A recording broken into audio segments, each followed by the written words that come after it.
So what's the best way to prepare for a media interview using Skype video? And how do you prepare for meetings through Skype video?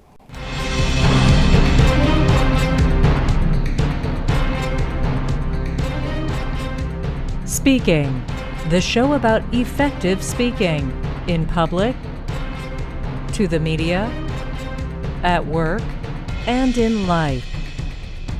Speaking with TJ Walker. This is a question that comes from one of our colleagues over at the Media Training blog. This is a WordPress blog, by the way. Ed Barks is the head honcho over there, a real media training expert. And he does a whole column the other day on etiquette for Skype media interviews. I would urge you to check it out. I agree with most of his points, and I wanted to share some of mine as well. These days, it's never been easier to do TV interviews on major networks without leaving home or your home office. You can do it through Skype video. Now, I know what some of you are thinking. You're like, yeah, but TJ, it always looks horrible. You can always tell someone has a camera sort of looking up their nose. You see lights above their head. The audio's awful. All of those things are true, but guess what? They don't have to be true. It's pretty simple and easy to come across looking and sounding professional when doing TV interviews on Skype video if you just follow a few basics. Now, I do TV interviews with major networks all the time, right through my home TV studio, right where I am coming to you right now. And apologies to those listening on the audio podcast today. I am going to occasionally reference some video elements, so this one time you may want to switch over to our YouTube channel where you can see the video version of this show. But as those of you who are watching, you can see I'm in a studio. You see my graphics behind me and my satellite imagery and special effects. I use this when I'm doing a TV interview because it just makes things look more professional. Or I'll put a video loop of a newsroom behind me. Because quite often when I'm asked to do Skype interviews, it's because I'm analyzing someone, a politician, melting down his speech or his media interviews or crisis communication issues. So I have the TV room to newsroom to make it look appropriate. Let's cover the basics. The number one reason most Skype video interviews look bad, it's because you have the camera on either a laptop or a computer 6, 8, 10, even 12 or 14 inches below your eyes. So because of that, the camera is shooting up your nose. That is the least flattering angle for anyone to be photographed or for there to be videotape. If you've ever seen someone getting their wedding pictures done, quite often you have the photographer climbing up on steps or a ladder, getting much higher than the wedding party because it's more flattering when people are looking up a little. So the first big tip, put your video camera an inch or two above your eyes. I have a video camera mounted on my wall in a closet right now where I'm recording this. But it's just a couple of inches above my eyes. But that makes the whole thing look more like a network newscast, a broadcast. By the way, virtually everything I'm talking about now applies to when you're doing meetings through Skype video. Maybe the stakes aren't as high, but no one's going to be upset that you look better and sound better. Now, here's a quick, simple tip. Just if you're using a laptop for your Skype meeting or Skype interview, just get a stack of books and stack your computer on top of the books so that the camera is now at your eye level or an inch or two above your eye level. This does several things. It just makes everything look better. It's not a distorted image going up through your nose. Plus, now you're not going to see the lights on your ceiling. The problem with most angles for Skype video is because the camera is so much lower, when it's aimed at your face, you see all the bright lights on the ceiling above you, so your face is all darkened out. That solves the problem. The next problem most people have is the backdrop. If you have a window behind you, then the light from that window is really going to mess up the camera, and it's going to focus on that light, so your face is going to get all darkened and hard to see. It's going to look fuzzy. Big problem. You want more light in front of your face than behind your face. So if you have a window behind you, put the blinds down or turn your computer around so that you have some other backdrop. Now, you don't have to have a video screen the way I do. The main thing is you don't want anything too distracting. You don't want to see dirty laundry and things from a bedroom. And you don't want a bright light. More in just a moment. Do you have a speaking-related question for #1 USA Today best-selling author T.J. Walker? For more than 30 years, Walker has been a public speaking coach and media trainer to presidents of countries, prime ministers, CEOs, Nobel Peace Prize winners, professional athletes, and Miss Universes. Send your questions to info@mediatrainingworldwide.com or on Twitter @TJWalker.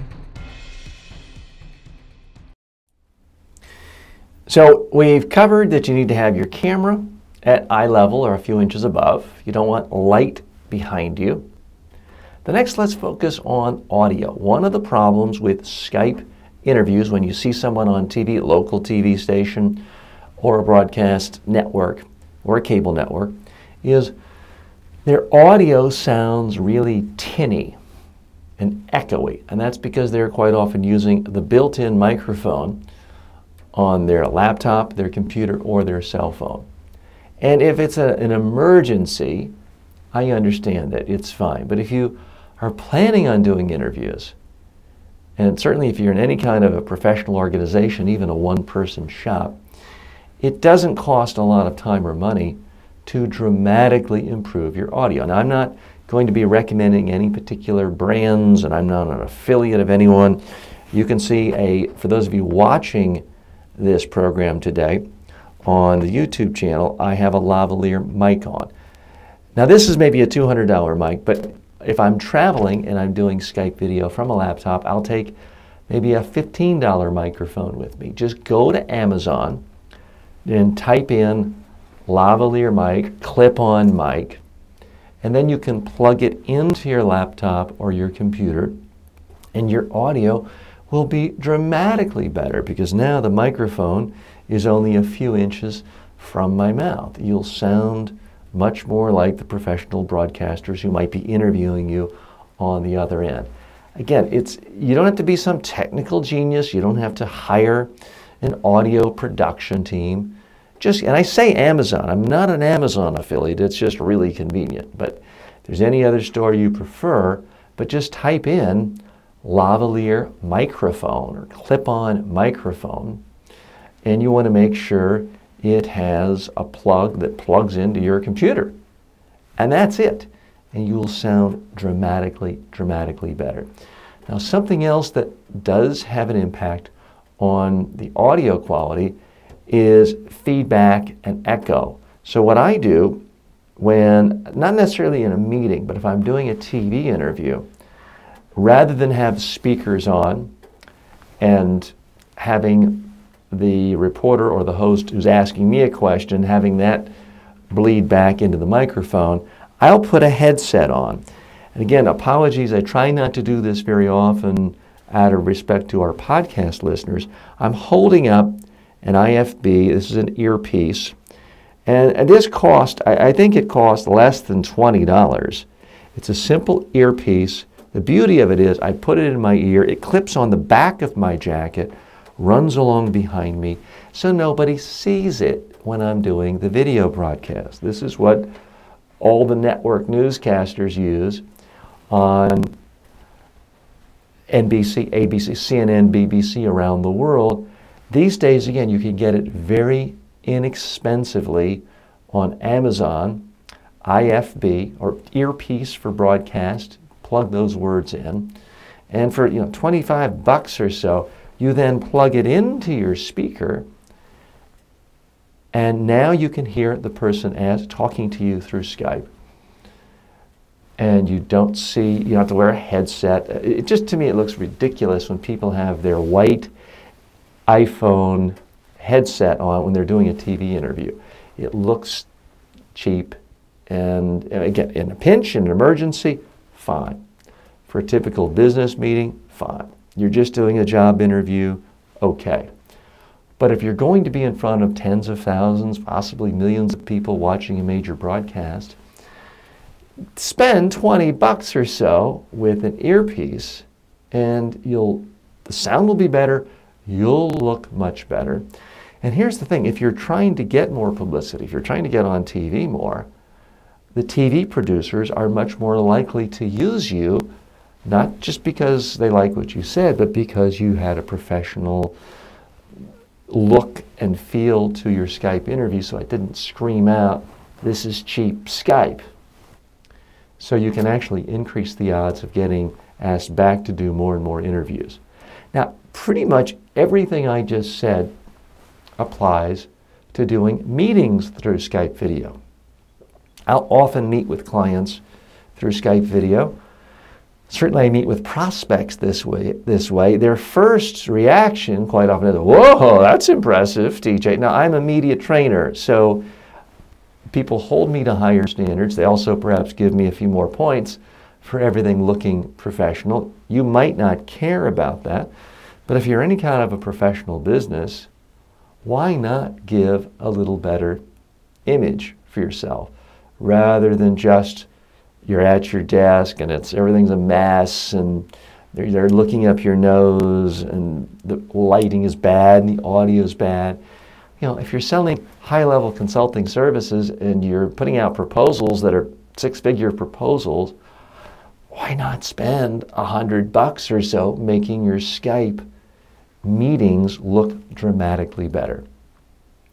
The next piece, if you really want to boost it a notch or two, what I have behind me is a TV screen. It's just an old TV, and it's not even particularly a big TV. It's maybe a 36-inch TV. These days, you're talking about something like that being dramatically less than $800. And then use a video clip. Put it behind you. Now, the one that I have on now, I did pay for, that was devised and created just for me, but I've used generic ones before where I had the rights to them, bought the rights for $49. So it doesn't have to be expensive. You just have to put a little thought into it.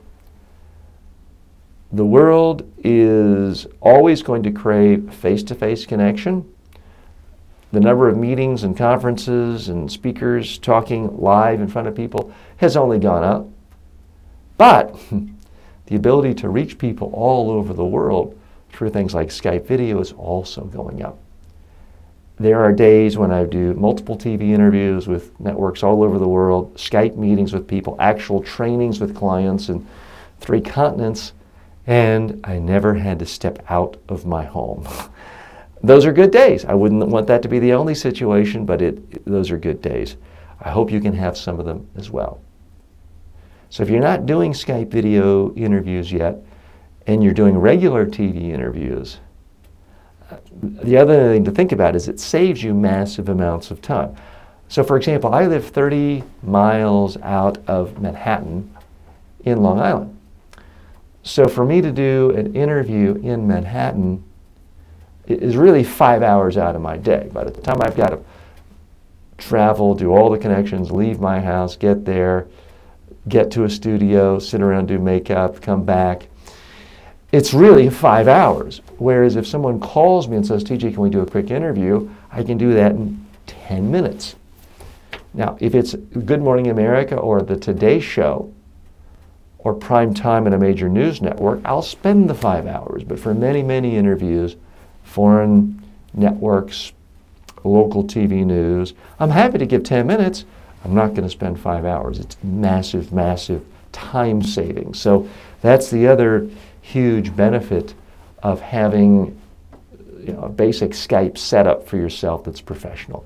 I'm TJ Walker. As always, may all of your presentations in life be a huge success. Speaking with TJ Walker is the #1 rated daily streaming TV and radio show devoted to all aspects of speaking and communication. If you received value from this show, then please subscribe to it at MediaTrainingWorldwide.com. Please review the show, leave comments, and share it with your friends and colleagues today.